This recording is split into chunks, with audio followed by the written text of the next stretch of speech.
1 second.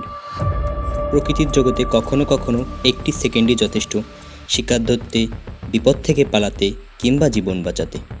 কিন্তু পৃথিবীর কিছু প্রাণী সেই 1 সেকেন্ডকে এমনভাবে ব্যবহার করে যা মানুষের কাছে প্রায় অবিশ্বাস্য।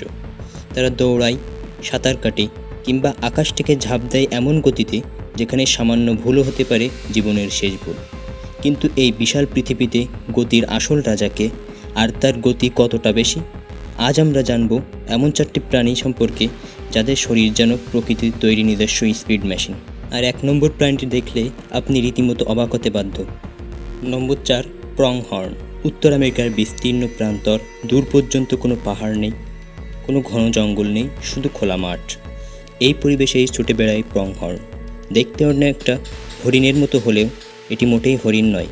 প্রংহর্ন উত্তর আমেরিকার নিজস্ব একটি অনন্য প্রাণী এবং এর শরীর তৈরি হয়েছে দ্রুত দৌড়ানোর জন্য। প্রংহর্ন স্বল্প দূরত্বে প্রায় 88 কিলোমিটার প্রতি ঘন্টা পর্যন্ত গতি অর্জন করতে পারে। কিন্তু এখানে আসল গল্প শেষ নয়, কারণ চিতা খুব দ্রুত দৌড়াতে পারলেও তার সেই গতি বেশিক্ষণ ধরে রাখা সম্ভব নয়। প্রংহর্নের বিশেষত্ব হলো দীর্ঘ দূরত্বে দ্রুত ছুটে চলা। নম্বর 3, চিতা। এবার আফ্রিকার তৃণভূমি। এখানে গল্পটা সম্পূর্ণ আলাদা। তখন প্রথমে সে ধীরে ধীরে এগিয়ে যায়, তারপর অপেক্ষা করে সঠিক মুহূর্তের জন্য, আর সেই মুহূর্ত আসার পর হঠাৎ বিস্ফোরণের মতো দৌড় শুরু করে। চিতার নির্ভরযোগ্য মাপা সর্বোচ্চ গতি প্রায় 103 কিলোমিটার প্রতি ঘন্টা। কিন্তু শুধু সর্বোচ্চ গতিই নয়, এর অ্যাক্সিলারেশনও অসাধারণ। লম্বা পা, শক্তিশালী পেশি এবং অত্যন্ত নমনীয় মেরুদণ্ড সব কিছু একসঙ্গে কাজ করে চিতাকে দ্রুত গতি অর্জন করতে সাহায্য করে। দৌড়ানোর সময় এর শরীর প্রায় স্প্রিংয়ের মতো সংকুচিত ও প্রসারিত হয়।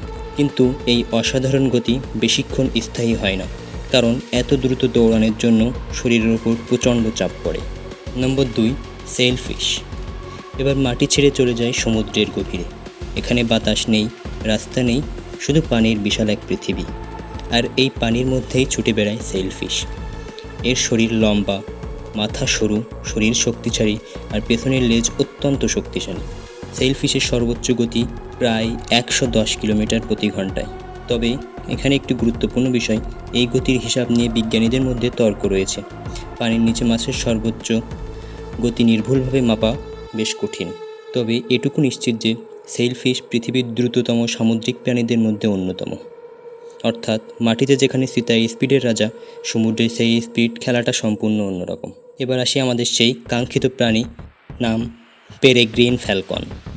হ্যাঁ, এবার আমরা চলে এসেছি পৃথিবীর আকাশে এবং এখানে অপেক্ষা করছে এই তালিকার সবচেয়ে অবিশ্বাস্য প্রাণী, পেরেগ্রিন ফ্যালকন। এটি পেরেগ্রিন ফ্যালকন যখন স্বাভাবিকভাবে আকাশে ওড়ে তখন তার গতি অসাধারণ হলেও সেটি পৃথিবীর দ্রুততম প্রাণী নয়। তার আসল শক্তি প্রকাশ পায় শিকারের সময়।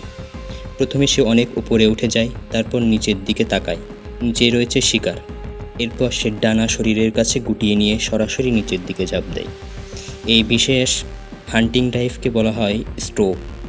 আর এই ডাইভের সময় পেরেগ্রিন ফ্যালকন প্রায় 389 কিলোমিটার প্রতি ঘন্টা পর্যন্ত গতি অর্জন করতে পারে। ভাবুন তো, একটি পাখি আকাশ থেকে নিচে নামছে ঘন্টায় প্রায় 389 কিলোমিটার গতিতে। শিকার হয়তো কিছু বুঝে ওঠার আগেই আক্রমণ শেষ। এখানে শুধু স্পিড একটা সংখ্যা নয়, এটি পেরেগ্রিনের শিকার করার অস্ত্র। 4টি প্রাণীর দিকে আবার তাকালে আমরা 4 ধরনের গতি দেখতে পাই। প্রংহর্ন দীর্ঘ দূরত্বে দ্রুত ছুটতে অসাধারণ। চিতা স্থলে স্বল্প দূরত্বে রাজা। সেলফিশ সমুদ্রে অন্যতম দ্রুত শিকারী।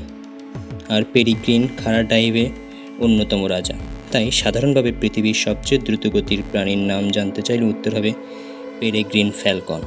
আমরা গাড়ি, বিমান আর রকেট তৈরি করে গতি বাড়ানোর চেষ্টা করেছি, কিন্তু কোটি কোটি বছর ধরে প্রকৃতি এমন সব প্রাণী তৈরি করেছে যাদের শরীরের ভেতরেই রয়েছে সেই প্রযুক্তি। আপনার কাছে এই 4টি প্রাণীর মধ্যে কোনটির গতি সবচেয়ে অবিশ্বাস্য মনে হয়েছে কমেন্টে জানাতে পারেন।